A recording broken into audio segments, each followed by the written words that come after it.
నమస్తే, welcome to మన city cable news. నేను కోమలి. ఇప్పుడు వార్తల్లో ముందుగా ముఖ్యాంశాలు.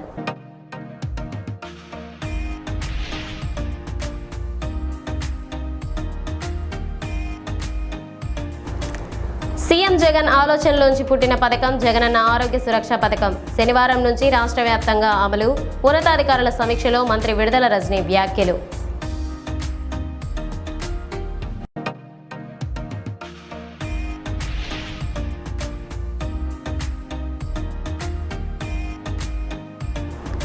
చిలకలూరుపేట పట్టణంలో కొనసాగుతున్న ఆరోగ్య సురక్ష సర్వే. ఇంటింటికి వెళ్లి ప్రజల ఆరోగ్య పరిస్థితిని నమోదు చేసుకుంటున్న వైద్య సిబ్బంది.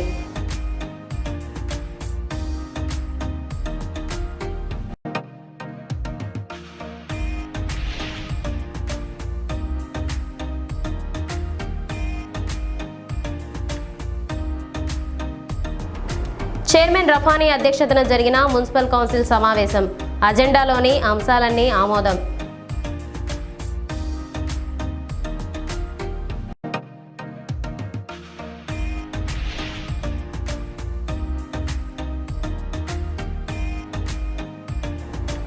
జాషువా అవార్డు అందుకున్న ప్రముఖ సాహితీవేత్త విడుదల సాంబశివరావు. చిలకలూరుపేట పురపాలక సంఘం ఆధ్వర్యంలో ఘన సన్మానం.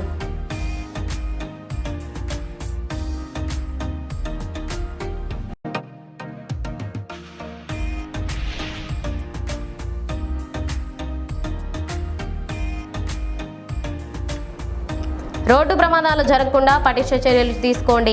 కౌన్సిల్ సమావేశంలో కౌన్సిలర్ల విజ్ఞప్తి. ప్రమాదంలో మృతి చెందిన 2 విద్యార్థులకు అంజలి ఘటించిన సభ్యులు.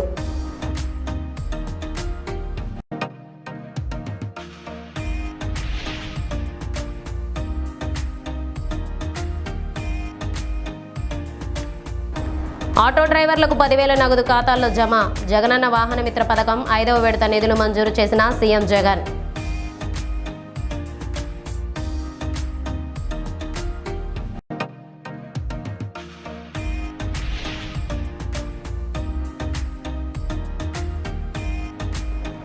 ఉమ్మడి గుంటూరు జిల్లాలో జరిగిన తైక్వాండో టోర్నమెంట్. సత్తా చాటిన చిలకలూరుపేట చైతన్య లిటిల్ పాఠశాల విద్యార్థులు.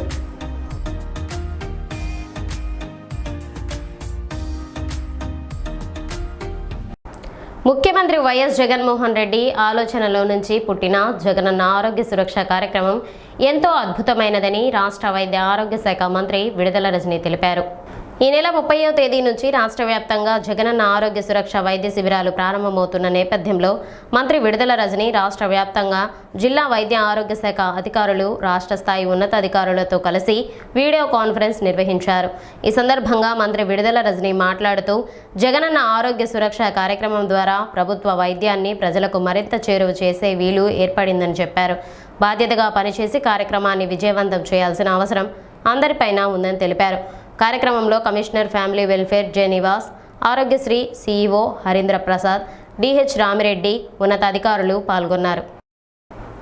రాష్ట్ర ప్రభుత్వం ప్రతిష్టాత్మకంగా తీసుకున్న జగనన్న ఆరోగ్య సురక్ష కార్యక్రమం ఈ నెల 30వ తేదీన చిలకలూరుపేట పట్టణంలో లాంఛనంగా ప్రారంభం కానుంది. ఈ నేపథ్యంలోనే పట్టణంలోని అన్ని వార్డు సచివాలయాల్లో వాలంటీర్లు, సచివాలయ సిబ్బంది ప్రజలకు అవగాహన కల్పించేందుకు ఇంటింటికి వెళ్లి ప్రజల ఆరోగ్య వివరాలు సేకరిస్తున్నారు. సచివాలయాల ఇన్ఛార్జ్ విడుదల శ్రీనివాస్ శాస్త్రి నేతృత్వంలో జరుగుతున్న ఈ కార్యక్రమంలో వైద్య సిబ్బంది పాల్గొని ప్రజల ఆరోగ్య పరిస్థితి వివరాలు నమోదు చేసుకుంటున్నారు. ఈ ప్రక్రియ చిలకలూరుపేట మున్సిపాలిటీ పరిధిలో నెల రోజుల పాటు జరగనుంది.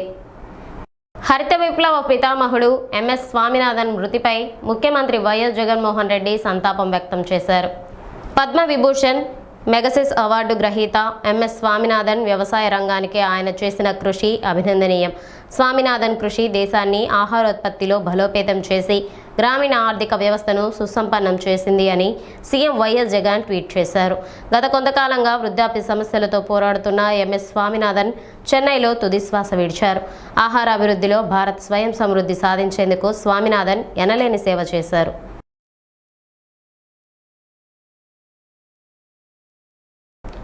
భారత వరల్డ్ కప్ జట్టులో అందరూ ఊహించినట్లుగానే కీలక మార్పు జరిగింది. తొలుత ప్రకటించిన ప్రొవిజనల్ జట్టులోని సభ్యుడు అక్షర్ పటేల్ ఆసియా కప్ 2023 సందర్భంగా గాయం బారిన పడి పూర్తిగా కోలుకోలేని కారణంగా వరల్డ్ కప్ జట్టు నుంచి తప్పించబడ్డాడు. అక్షర్ స్థానంలో veteran spinner Ravichandran Ashwin world cup జట్టులోకి వచ్చాడు. ఈ ఒక్క మార్పు మినహా ముందుగా ప్రకటించిన జట్టే యథాతథంగా కొనసాగించబడుతుంది. జట్టులో మార్పులు చేర్పులకు ఈ నెల 28 ఆఖరి తేదీ కావడంతో భారత సెలెక్టర్లు హుటాహుటిన మార్పు విషయాన్ని అనౌన్స్ చేశారు. ప్రపంచ కప్ కోసం తొలుత ప్రకటించిన భారత జట్టులో అశ్విన్కు చోటు దక్కని విషయం తెలిసిందే. అయితే తదనంతరం జరిగిన పరిణామాల్లో వరల్డ్ కప్ జట్టుకు ఎంపికైన అక్షర్ పటేల్ గాయపడడం, ఆసీస్తో సిరీస్కు అశ్విన్ భారత జట్టులోకి రావడంతోనే చెలరేగిపోవడం, అక్షర్కు ప్రత్యామ్నాయంగా మారడం వంటివి చకాచకా జరిగిపోయాయి. ఇదిలా ఉంటే అక్టోబర్ 5 నుంచి ప్రారంభం కాబోయే వరల్డ్ కప్లో భారత్ తమ తొలి మ్యాచ్ను అక్టోబర్ 8న ఆడనుంది. చెన్నైలో జరిగే ఈ మ్యాచ్లో టీమిండియా ఆసీస్తో తలపడుతుంది. ఆ తరువాత అక్టోబర్ 14న భారత్ తమ చిరకాల ప్రత్యర్థి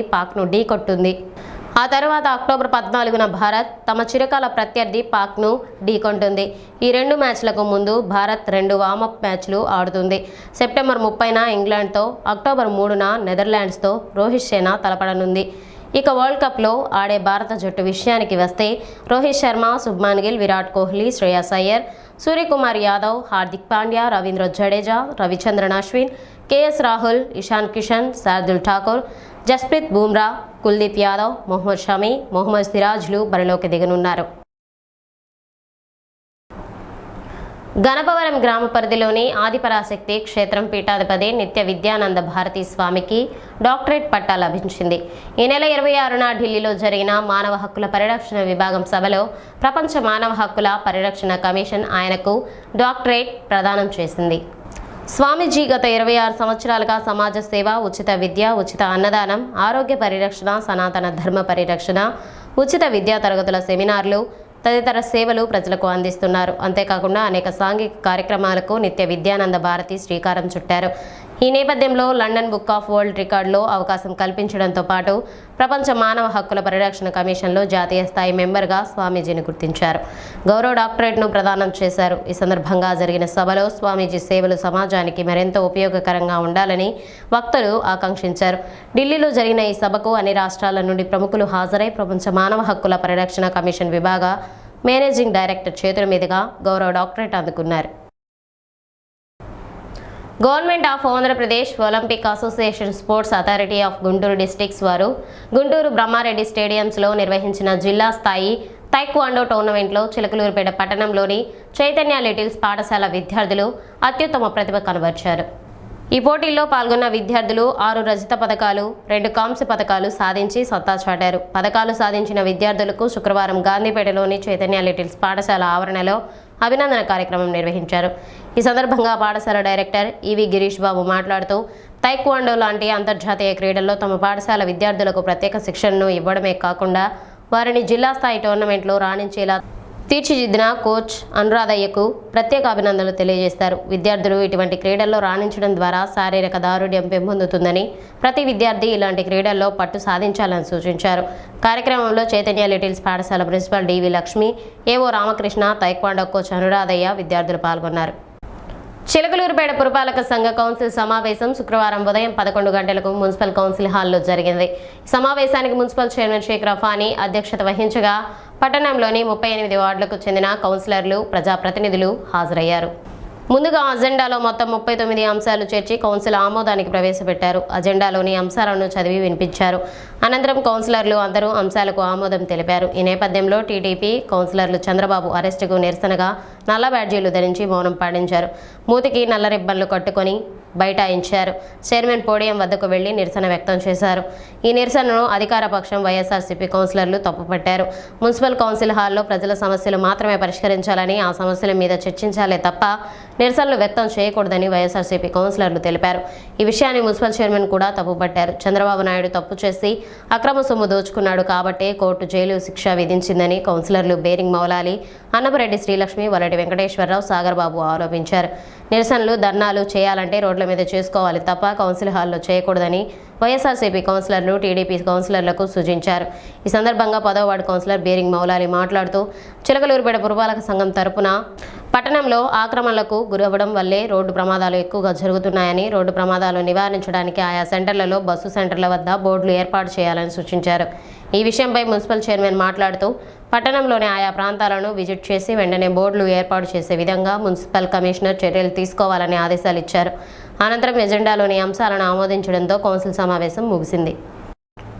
ఈ నెల 23వ తేదీన చిలకలూరిపేట పట్టణంలోని అడ్రోడ్ సెంటర్లో జరిగిన రోడ్డు ప్రమాదంలో 2 ఇంజనీరింగ్ విద్యార్థులు మృతి చెందిన విషయం తెలిసిందే. అయితే వారి మృతికి చిలకలూరిపేట పురపాలక సంఘ కౌన్సిలర్లు శుక్రవారం జరిగిన కౌన్సిల్ సమావేశంలో 2 నిమిషాల పాటు మౌనం పాటించి వారి ఆత్మకు శాంతి కలగాలని ప్రార్థించారు. అనంతరం రోడ్డు ప్రమాదాలు నివారించడానికి తగిన చర్యలు పురపాలక సంఘం ద్వారా తీసుకోవాలని కౌన్సిలర్లు అందరూ మున్సిపల్ చైర్మన్కు విజ్ఞప్తి చేశారు.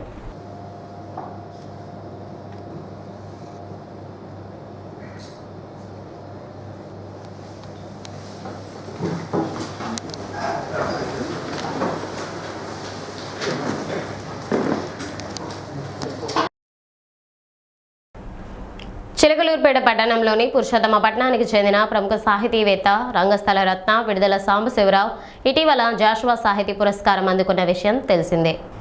ఆచార్య నాగార్జున విశ్వవిద్యాలయంలో నిర్వహించిన విశ్వకవి గుర్రం జాషువా 128వ జయంతి కార్యక్రమంలో అధికార భాషా సంఘం ప్రతినిధులు ఈ అవార్డును విడుదల సాంబశివరావుకు అందజేశారు. ఈ సందర్భాన్ని పురస్కరించుకొని చిలకలూరిపేట పురపాలక సంఘం ఆధ్వర్యంలో విడుదల సాంబశివరావును ఘనంగా సత్కరించారు. ఈ కార్యక్రమంలో భాగంగా సాంబశివరావు మాట్లాడుతూ గుర్రం జాషువా జయంతి పురస్కరించుకొని జాషువా సాహితీ పురస్కారం దక్కడం సంతోషకరంగా ఉందన్నారు. ఈ అవార్డు దక్కడంతో పాటు పురపాలక సంఘం తరఫున సన్మానం చేయడం సంతోషంగా ఉందని పేర్కొన్నారు.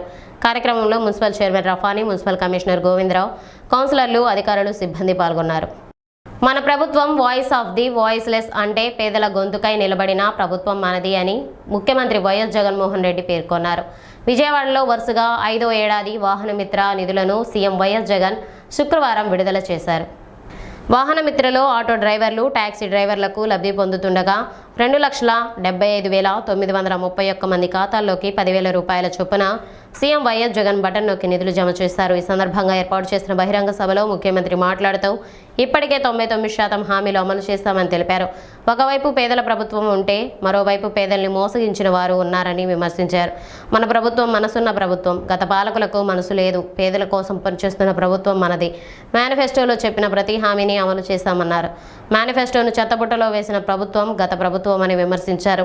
లంచం, వివక్ష లేకుండా నేరుగా లబ్ధిదారుల ఖాతాల్లో నగదు జమ చేస్తామన్నారు. గతంలోనూ ఇదే బడ్జెట్, మారిందల్లా సీఎం ఒక్కడే అన్నారు. గతంలో ఎందుకు ఈ పథకాలు ఇవ్వలేకపోయారని ప్రశ్నించారు. పేదవాడి ప్రభుత్వం నిలబడాలి అంటే పెత్తందారుల ప్రభుత్వం రాకూడదని పేర్కొన్నారు. వచ్చే ఎన్నికలప్పుడు వీటన్నిటిని గురించి ఆలోచించాలని సూచించారు. వాళ్లకు అధికారం కావాల్సింది దోచుకోవడానికి మాత్రమే, దోచుకున్నది పంచుకోవడానికి అని విమర్శించారు.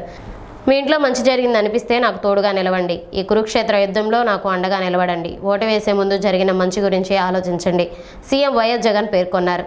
కార్యక్రమంలో పలువురు ప్రజాప్రతినిధులు, ఉన్నతాధికారులు, వైసీపీ నాయకులు, లబ్ధిదారులు పాల్గొన్నారు.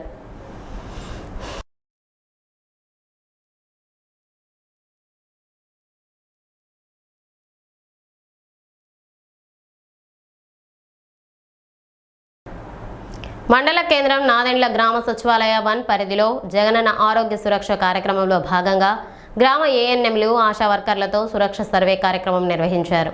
దీనిలో భాగంగా గ్రామంలో ప్రతిరోజు 150 మందికి వైద్య పరీక్షలు నిర్వహించారు. వైద్య చికిత్స అవసరమైన వారికి వచ్చే నెల 3వ తేదీన గ్రామంలో జరిగే వైద్య శిబిరానికి హాజరు కావాలని ప్రాథమిక ఆరోగ్య కేంద్రం వైద్యాధికారి డాక్టర్ ప్రియాంక తెలిపారు.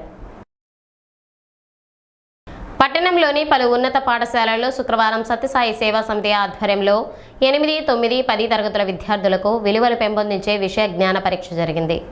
ఈ పరీక్షలను ఆ సంస్థ అధ్యక్షులు రాఘవరావు నేతృత్వంలో సంస్థ సభ్యులు పర్యవేక్షించారు. ఈ సందర్భంగా సేవా సమితి సభ్యులు మాట్లాడుతూ బాల్యంలోని విద్యార్థులకు ఆధ్యాత్మిక చింతనతో పాటు నైతిక విలువలు పెంపొందించే లక్ష్యంతో ఈ పరీక్షలు ప్రతి ఏటా నిర్వహిస్తున్నట్లు వివరించారు. ఈ కార్యక్రమం modern green valley, Sadhaneni Chowdaraiah భాష్యం స్కూళ్లలో నిర్వహించారు. నాదెండ్ల మండలం గణపవరంలోని ఆచల దాసనాయన మఠంలో శుక్రవారం పౌర్ణమి సందర్భంగా ప్రత్యేక పూజలు జరిగాయి. భక్తులు విశేషంగా పాల్గొని కీర్తనలు, భజనలు ఆలపించారు. పలు ప్రాంతాల నుంచి వచ్చిన ఆధ్యాత్మిక గురువులు ఆధ్యాత్మిక ప్రసంగాలు చేశారు. దాదాపు 300 మందికి అన్నదానం చేశారు. ఈ సందర్భంగా మఠాధిపతి కటారు దాసనాయన మాట్లాడుతూ ప్రతి పౌర్ణమి రోజున మఠం వద్ద ప్రత్యేక పూజలు ఉంటాయన్నారు. చిలకలూరిపేట మండలం పసుమరులోని షేక్ ఖాదర్ మస్తాన్ బాబా ఉరుసు గంధ మహోత్సవం గురువారం సాయంత్రం ఘనంగా జరిగింది. స్థానికులే కాకుండా పలు ప్రాంతాల నుంచి భక్తులు హాజరై మహోత్సవంలో పాల్గొన్నారు.